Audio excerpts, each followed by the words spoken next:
पूर्वांचल विद्युत वितरण निगम एवं दक्षिणांचल विद्युत वितरण निगम के निजीकरण के मामले में पावर कारपोरेशन प्रबंधन की निजी घरानों से मिली भगत और बड़े घोटाले की आशंका को देखते हुए विद्युत कर्मचारी संयुक्त संघर्ष समिति उत्तर प्रदेश ने प्रदेश के मुख्यमंत्री माननीय योगी आदित्यनाथ जी से निजीकरण के सारे प्रकरण में सीबीआई जांच की मांग की है।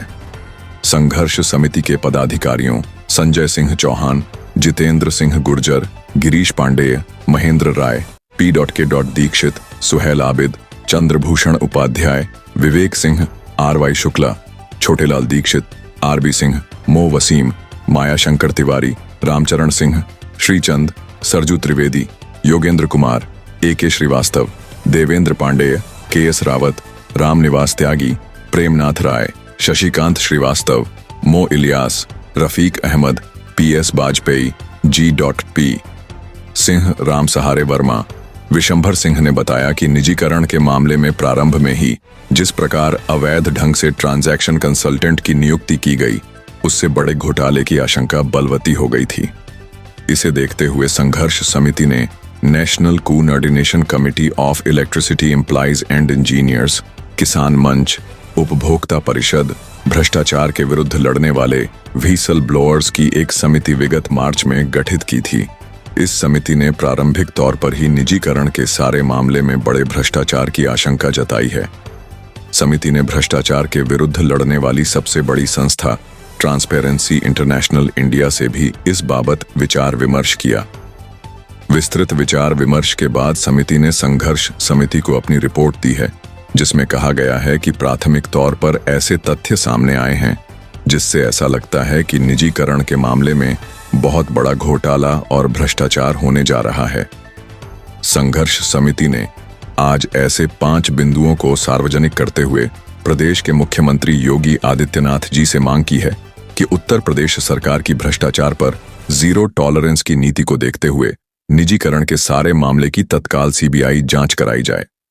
संघर्ष समिति ने कहा कि पहला बिंदु विगत नवंबर में लखनऊ में विद्युत वितरण निगमों की मीटिंग है, जिसमें निजी घरानों ने बड़ी संख्या में भागीदारी की थी और कार्यक्रम को स्पॉन्सर भी किया था।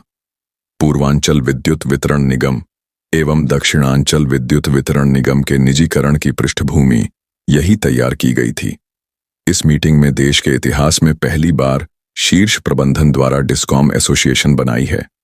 निजीकरण को अंजाम देने के दृष्टिकोण से पावर कॉरपोरेशन के अध्यक्ष डॉक्टर आशीष गोयल को इसी मीटिंग में डिस्कॉम एसोसिएशन का जनरल सेक्रेटरी बनाया गया।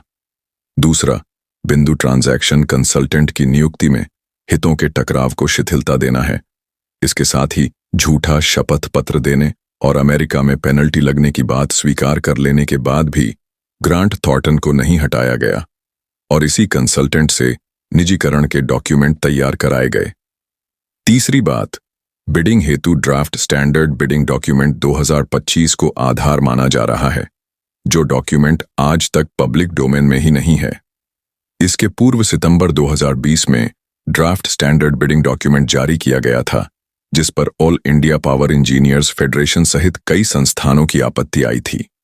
इन आपत्तियों का आज तक निस्तारण नहीं किया गया है और गुपचुप ढंग से उत्तर प्रदेश में निजीकरण के पहले ड्राफ्ट बिडिंग डॉक्यूमेंट 2025 जारी कर दिया गया। ड्राफ्ट बिडिंग डॉक्यूमेंट 2025 को न पब्लिक डोमेन में रखा गया है, न इस पर किसी की आपत्ति मांग की गई है।